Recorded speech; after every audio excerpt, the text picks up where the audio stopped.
The great chamber of the Galactic Assembly was louder than usual today.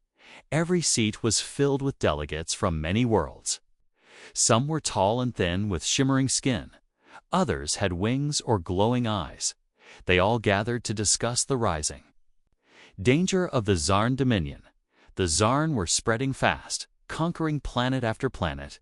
Many feared the galaxy might fall to them. Then a new topic appeared on the large center screen. It read, "Humanity offers military assistance." The room became quiet for a moment, then, slowly, laughter began to spread. It started with the Tralax ambassador, a lizard-like being with golden scales, humans. "They still use combustion engines, don't they?" He joked. Others joined in, sharing stories of Earth's strange and old ways. "I heard they still train soldiers to shoot guns with their hands," said a blue-feathered envoy. "Yes, and they fly giant metal ships without any neural link." Another replied. The laughter grew louder. The screen showed images of Earth's warships. They were thick and bulky. They had no sleek curves, no advanced shielding. They used railguns and fired metal projectiles instead of energy beams. Too many. It looked like ancient technology. Ambassador Helen Carter of Earth stood up slowly. She was calm, her voice clear. "We understand your concerns," she said. "But humanity has faced wars before. We have fought enemies stronger than us, and we have survived. Do not mistake our style for weakness. We simply do things differently." Some delegates looked at her with confusion, others with amusement. The leader of the Zanari Union, a small being with 4 eyes and a long robe, leaned forward. "Ambassador Carter, forgive us, but your ships do not meet current standards. How do you plan to face the Zarn?" Helen gave a small smile. "With force, with strategy, with the will to win, humanity does not back down. We are offering our help. Take it or leave it. But if you leave it, do not call us when your worlds fall." The room became quieter. Some felt insulted, others intrigued. One young officer from the Aurelian Alliance whispered to her commander. "They seem brave or foolish, maybe both." The assembly chair, a being of light and shadow known as Varen, raised a hand. The chamber dimmed slightly. "Ambassador Carter, Earth's request will be reviewed. Until then, your words are noted." Helen nodded and sat down. She looked around at the aliens who mocked her. She knew their minds were full of numbers and scans. But they did not understand the human heart. Outside the chamber, Helen walked with her aide. "A young officer named Jason Burke," he whispered. "They laughed at us. Do you think they'll change their minds?" "They will," she said, "after they see what outdated really means." Back in orbit over Earth, the old war fleet waited. Not shiny, not pretty, but deadly. Each ship had seen real battle. Each captain had scars. The battleship Leviathan floated near the massive carrier Atlas on the bridge of the Atlas. Admiral Nathan Cole watched the stars. He had gray in his beard and a calm voice that could silence a room. He held a tablet showing the assembly's response so far. He sighed. "Let them laugh," he said. "We'll speak in the language we know. War and the dark space between systems." The Zarn moved steadily. Their ships were sleek, sharp, and fast. They did not laugh. They did not talk. They only advanced. The galaxy would soon learn, and the first lesson would come from Earth, not from new technology, but from old strength, from iron, from fire, from humans who refused to bow. The assembly would remember this day, not because they laughed, but because it was the last day they saw humanity as weak. And in the silence of deep space, engines began to hum, guns loaded, crews prepared. The old war fleet came alive. The galaxy was not ready, but Earth was. Far beyond the edge of the crowded star lanes, in the Sol system, Earth's fleet drifted in silence. These ships did not shimmer like the vessels of the core worlds. They were not lined with crystal plating or humming with light. Instead, they were dark, sharp, and heavy, built from steel, titanium, and layers of ablative armor. They were forged in shipyards where workers wore welding masks, not neural rigs. The carrier Atlas was the oldest of them, a flying fortress with launch bays, like iron jaws. Inside, rows of fighter craft sat ready. Crews ran final checks, working with practiced hands.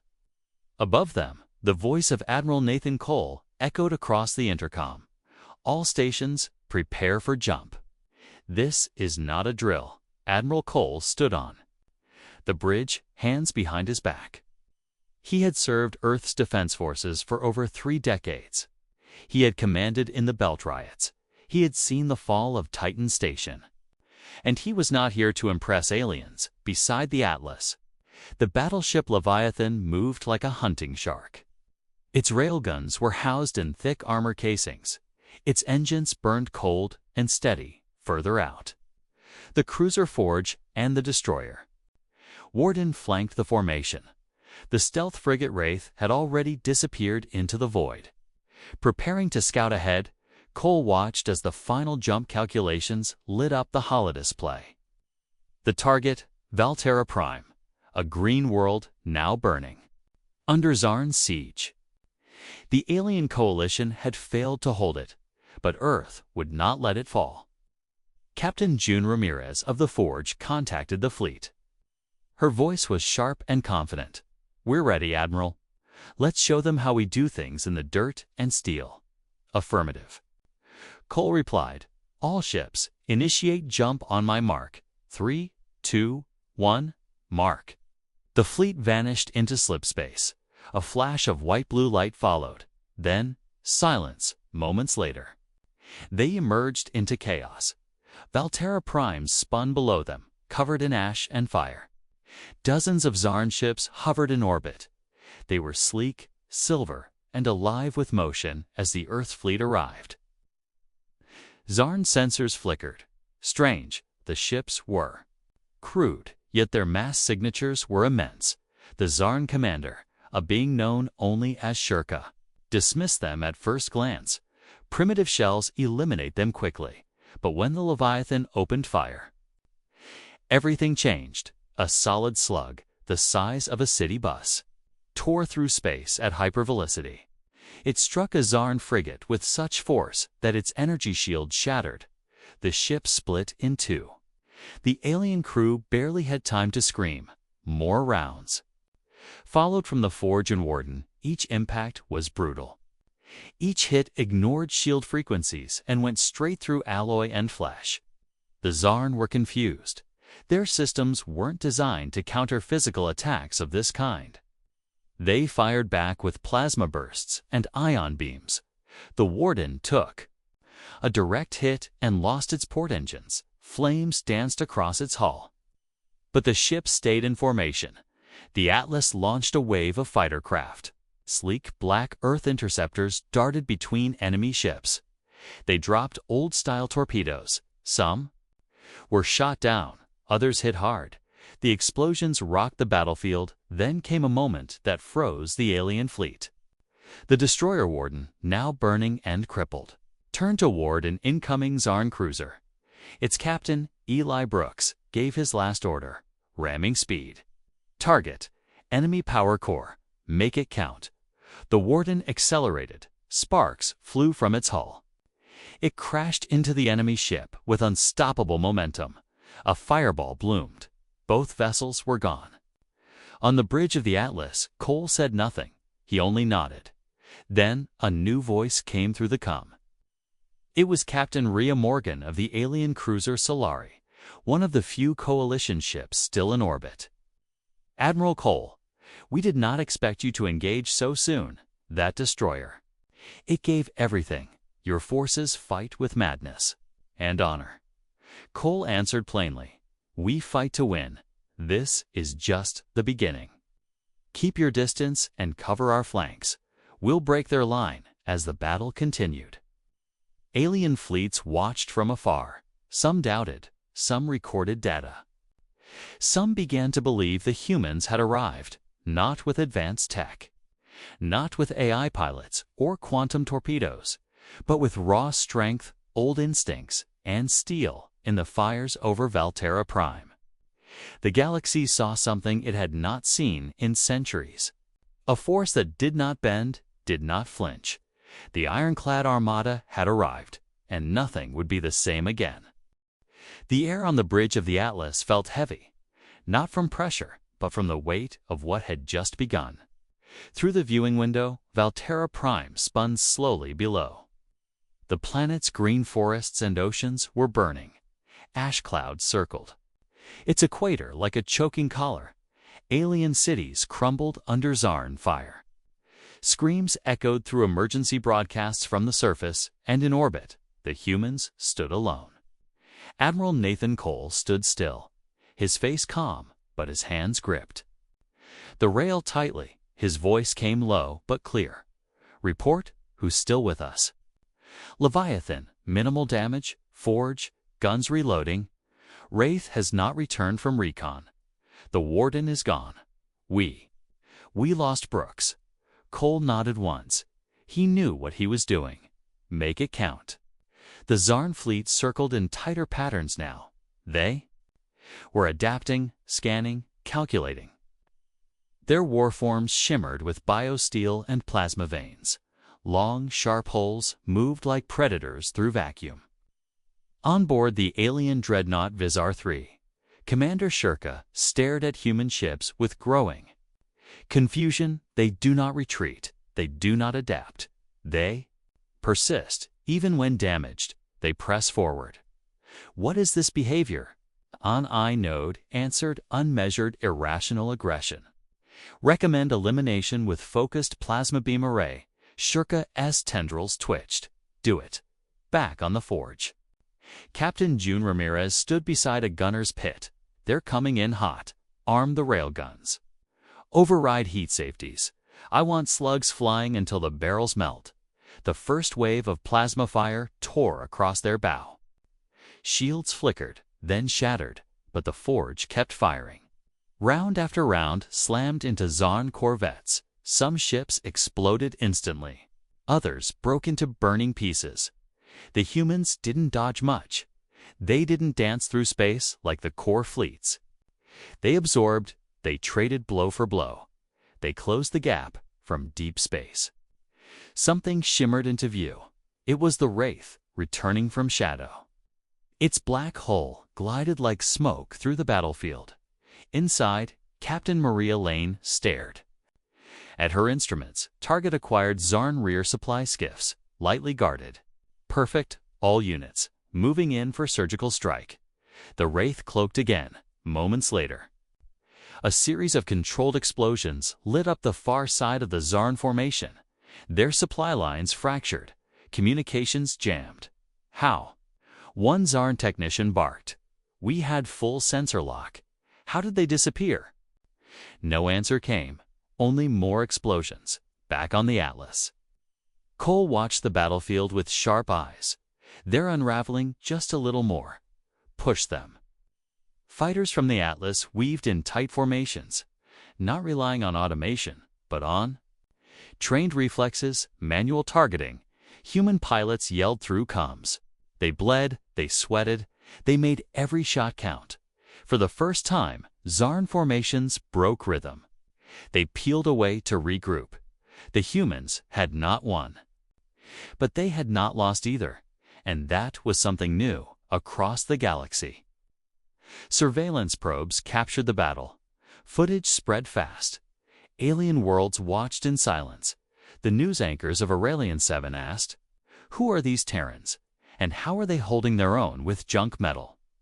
On the decks of the Leviathan, gunners cheered as another Zarn frigate exploded into fragments. Below them, Valterra's resistance forces picked up the signal. Earthships are here. They are fighting back. We are not alone in the assembly. Those who once laughed now stared at the data. Kinetic weapons outperforming plasma, old ships surviving where new ones failed, and humans refusing to die quietly. Cole stood straight, his voice steady. This isn't the final battle. It's the first lesson. They underestimated us. Now they'll remember us. The Earth fleet moved forward again. Not fast, not quiet, but certain. They were forged from flame. And fire still worked, even in space, in the dark silence beyond Valterra's shattered moon. The Wraith drifted. Its hull was covered in carbon black plating, its engines cold, too. Most sensors, it didn't even exist inside. Captain Maria Lane floated beside her pilot. The lights were dim, the air tense. The Zarn moved like a machine, predictable, fast, but stiff. We're not going to play by their rules. She opened the mission feed. 3 Zarn logistics vessels had been spotted on the far side of the planet, unguarded, carrying fuel pods. Biological drones and data cores. They rely on automation. Let's show them what a boarding party feels like. Maria was not like the admirals or diplomats. She didn't give speeches. She got in close and got messy. The Wraith moved again. Its engines lit just enough to coast into the shadow of a broken Zarn station. The crew wore dark suits, old-style magnetic boots. They readied coil cutters and plasma welders instead of clean remote tools. The boarding shuttle launched without a sound. 4 humans entered the cargo hold of the first Zarn freighter. No one expected them, no alarms, no drones. Until one of the human Marines snapped a charge into a control panel. The freighter's lights flickered. The AI screamed through static. Too late. The team planted thermal cutters on the floor, supports, and left. The freighter cracked in half. 20 minutes later, its own fuel reacting with a sudden pressure shift. From afar, other ships detected the loss, but they didn't know why, not yet, on board the Wraith. Maria checked the next target. Same plan, less time. They're going to start noticing the second freighter had internal defense drones, but they were slow. They scanned for energy weapons, not hand-thrown grenades, not magnetic blade traps. The team cut their way through the hull, dropped into the central storage bay, and moved with precision, silent, swift, human, when they returned. Blood stained their armor, none of it theirs. Maria didn't ask questions. She just marked the freighter as neutralized by the third attack. Zarn commanders realized something was wrong. But they had never faced warfare like this. To them, war was clean, efficient, sanitized. They used distance. They used calculations, but humans brought knives into space and fire. One Zarn officer sent a report. Enemy units do not match projected behavior. They infiltrate physically. They carry non-standard tools. They adapt quickly. Recommend containment via localized purges. The Wraith didn't wait for the Zarn to adapt. Maria took the ship into low orbit over Valterra's upper hemisphere. She coordinated with resistance fighters still hiding in the mountain ranges. They relayed codes, old tunnels, and enemy movements, at night, under cloud cover. The Wraith launched drop pods, not AI units, not robots, but squads of trained soldiers. Some carried rail rifles, others flame cutters. All of them moved fast. Hitting communications towers, fuel depots, sensor arrays, each hit was planned, each strike lit the sky. The Zarn responded with orbital fire. But they struck forests and rocks. The humans were already gone within days. The Zarn lost control of the upper atmosphere, not to orbital bombardment, but to chaos. They couldn't track the humans. They couldn't predict them. And when the Wraith disabled their satellite with a timed EMP strike, the entire battlefield went dark for them. Maria sent a simple transmission to the Atlas. Rear disrupted, come blinded. Supply line severed, let them fall. We're done. Playing fair, Admiral Cole read it, smiled faintly, and gave the order to advance. In the Galactic Assembly, the reports began to spread. Human strike team disables enemy freighters manually. Fleet moves without AI. Multiple successful ground raids detected. Unorthodox methods effective. Some called it madness. Some called it genius. But all knew one thing. Humanity didn't follow the rules. They made their own. Space around Corin's belt was thick with dust, rock, and silence. The mining colonies scattered across the asteroid field flickered with weak lights, once full of life and noise. Now they were hushed.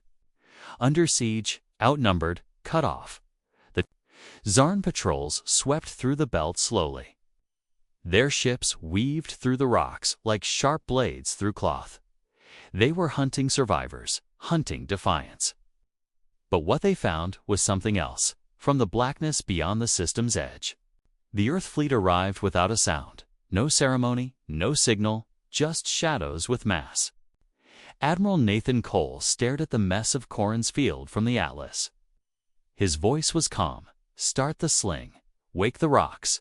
The mining colonies had been quiet for a reason. They had been preparing. With help from the Earth fleet, they'd turned asteroids into weapons. Hidden inside craters were fusion warheads, old mining boosters, magnetic launch rings, and human engineers with grit in their veins. The cruiser forge took point not to fire guns, but to activate triggers. Ignite the chain. A signal shot through the rocks. One asteroid flared, then another, then a third. Each one spinning faster, each one locked on target. Kinetic force built up, raw, unstoppable. The first projectile, a 20-kilometer rock fused with reinforced steel, smashed into a Zarn battleship. It didn't pierce it, it didn't melt it, it shattered it. Ripped it apart like paper in a hurricane. The Zarn fleet panicked. Their formations broke. These weren't missiles, they weren't tracked objects, they were drifting rocks, rocks that had teeth. Captain Ramirez of the Forge leaned forward. They thought mining equipment was trash. Turns out, we mine more than ore. We mine opportunities. Smaller asteroids followed, boosted by retrofitted engines. They were aimed like hammers. Some missed, some hit hard. One Zarn carrier tried to flee through the southern gap. It didn't see the disabled mining barge drifting dead. Inside the barge was a dormant nuke, wired to an old Earth motion sensor. The carrier brushed the hull. The barge exploded in silence. A pulse of fire and light erupted. Both vanished. Admiral Cole watched the chaos unfold with steady eyes. Don't. Follow their path. Make your own. That's how we win. That's how we survive. In the shadows of the belt, resistance fighters began transmitting again. Enemy retreating, human ships holding the field. We see the stars again. They didn't abandon us. The Wraith, still cloaked, hunted down fleeing patrols. Its railguns hit from invisible angles. A single shot, a drifting corpse, within hours. Corin's belt was quiet, not empty, but free. And as the Earth fleet regrouped, alien broadcasts went wild. Images of asteroid strikes, footage of steel plate warships laughing in the face of fire. Interviews from saved miners. One of them, a woman covered in soot, simply said, "They came with rocks, and we saw gods in iron." The Galactic Assembly went into emergency session. Factions that had voted against Earth now demanded cooperation. The Zanari Union sent a quiet message. Your tactics are aggressive but effective. We would like to learn. Admiral Cole only sent back coordinates. We teach by doing. Meet us at the front. Corin's belt became more than a battlefield. It became a symbol that nothing is truly outdated if it still gets the job done. The stars above the ruined moonbase of Etria shimmered with wreckage. Zarn debris floated like frozen ash among the drifting metal and shattered hulls. Earth's flag waved gently from the observation mast of the Leviathan. Inside the war room aboard the Atlas, the atmosphere had shifted. Maps flickered in holographic blue, enemy paths lit up in red, and for the first time, there was green too. Allied markers, Admiral Nathan Cole stood at the center, his voice calm but firm. They see us now, not as primitives, not as a joke. They see us as leaders. Let's not waste it. The assembly had finally relented. A joint task force was forming. Dozens of alien ships, still unsure, still cautious, had arrived at Earth's call. But they were soft, unarmored, too used to auto-aimed weapons and shield cycles. Cole knew they'd never survive without change. That's where Captain Darius Holt came in, a former mechanic turned shipmaster. He walked the hangars of the forge with grease on his hands and purpose in his voice. Strip those shield arrays. They won't help when the Zarn hits you with saturation fire. Weld and layered armor. We'll show you how to brace for a railgun impact and keep flying. Alien crews were confused at first. Why remove their most advanced systems? Why install thick slabs of reactive plating? Holt didn't argue. He handed them footage. He showed them the wreckage of unreinforced ships. He showed them what worked, then he showed them how to make it. The Leviathan became a training hub. Alien cruisers docked beside it, human engineers moved like ants across alien hulls, installing manual gun ports, replacing neural link controls with hardwired triggers. The coalition began to change, slowly, then faster. By the time they reached the Xerox cluster, they were no longer a scattered alliance. They were a fleet. The Zarn met them with numbers: 3 carriers, 6 intercept wings, hundreds of drones. They expected a soft shield wall. They expected retreat. What they got was steel. The Leviathan broke formation first. It punched straight through the Zarn front with its kinetic prow, a long armored hull reinforced for impact. It rammed one of the carriers, split it open like fruit. Following behind, the retrofitted cruiser Viral Once, an Aurelian science ship, opened fire with twin-rail turrets. Its alien crew shouted in raw excitement. Impact confirmed. Target disabled. Their shields cracked. This works. It actually works. Behind them, the Forge and the stealth frigate Wraith coordinated a cross-attack. EMP blasts disabled Zarn sensor nets. Missiles followed fast. Plasma fire scattered. It was not a perfect battle. The alien ships were still learning. One exploded under pressure. Another spun out of control, but they held together. News of the victory spread within hours. Entire border systems under Zarn control began to rebel. Zarn governors went silent. Resistance cells flared up like brush fire. In the assembly, even the skeptics now leaned forward. Admiral Cole's name was spoken with respect. Earth's outdated fleet was no longer outdated. It was the template. Cole, watching the stars from his bridge, knew better. We're not saviors. We're survivors. And survivors build the future. Out of what's left in the docking bay. Captain Holt stood beside a group of Aurelian engineers. He patted the thick metal of their refitted cruiser. Congratulations. She's ugly now, but she'll keep you breathing. That's what matters. The tide had turned, not because of shiny tech, but because Earth showed the galaxy how to get back up, covered in grit and still swinging. The jump into the Zarn core system was like diving into a storm with your eyes open. Sensors blinked with static, gravity fields twisted.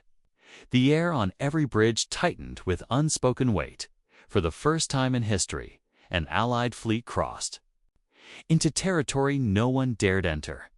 Not scouts, not diplomats, just warships, human-led, alien-reinforced, and ready at the center of it all. The planet Xyraxis spun in quiet defiance, glowing with layered cities and weapon satellites. The Zarn capital, a fortress world, a symbol of their dominance. On the Atlas, Admiral Cole stood before his crew, his voice low, measured. This is the final knot. You untie it or cut it. We're cutting it today. This ends. Captain Maria Lane was already in motion. The Wraith had cloaked well before the fleet arrived. It moved like a shadow across the outer rings, avoiding heavy artillery, sliding through gaps in orbital defenses. Lane's team had one task: shut down the planetary shield grid. Without that, the fleet couldn't reach the surface. On board the Wraith, silence was everything. No signals, no noise, just movement. Every inch closer brought them through tight heat scans and auto turrets. The infiltration pod detached with only 4 Marines and Lane. They hit the tower hard. drilled through its base, fought room by room. No AI, no scripts. Just blades, guns, and human instinct inside the control node. A Zarn overseer tried to activate the failsafe. Lane shot it in the throat without slowing down, then jammed an EMP core into the tower's grid hub. The shield around Xyraxis blinked once, then dropped across the system, human and alien ships. Surged forward, the Leviathan led the vanguard, its hull battered, its guns glowing. "Bring us in close," Cole ordered. "I want that orbital defense ring gone, point-blank range." Zarn commanders had never imagined such tactics. They had always relied on distance. On intimidation, they weren't ready for direct fury. The Leviathan rammed through the first gun station. 2 side turrets tore off. A cascade of sparks followed. Still, it moved forward. The refitted alien cruiser Viral followed right behind. No longer sleek, now wearing Earth armor like war paint. It tore through drone clusters and silenced a missile bay in the skies above Xyraxis. The fleet unleashed its full weight. Railguns fired. Plasma lances cut through skyscrapers. Missiles fell like rain. Then the Atlas did something none of them expected. It launched the final rod, a solid titanium shaft from orbit, guided only by gravity and a terminal signal. The impact was quiet at first. Then the crust of the planet cracked. A ring of fire bloomed. Buildings fell like dust. From orbit, the Zarn home city vanished beneath a rising storm of debris. No voice came from the Zarn command. No orders, just silence. Cole stared at the burning world. He didn't cheer, he didn't smile. He simply said, "That's the last lesson. Now they remember what we are on the Wraith." Lane stood in the shattered tower, her suit torn, her team bruised but alive. She looked out at the chaos below and muttered, "It's not about tech, it never was. It's about will. And we've got more than enough." The war wasn't over, but it had changed forever. Smoke still rose from the ruins of Xyraxis. It curled into the atmosphere like a final whisper. The Zarn transmissions were silent. No more threats, no more commands. Only the sound of a broken empire.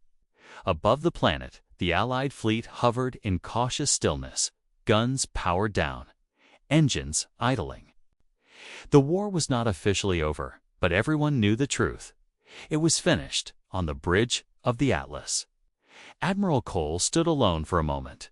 He watched the crater where a capital once stood. He remembered the laughter in the assembly, the smirks, the doubt. Now silence had replaced it. A message came through from the Galactic Assembly. Encrypted, urgent, it was not a summons, it was an invitation. Earth was being offered something it had never been given before. A permanent seat on the High Council, command over the new Interstellar Peace Corps, and most importantly, respect. Cole didn't speak right away. He simply tapped the holoscreen and opened the fleet-wide channel. "This is Admiral Cole.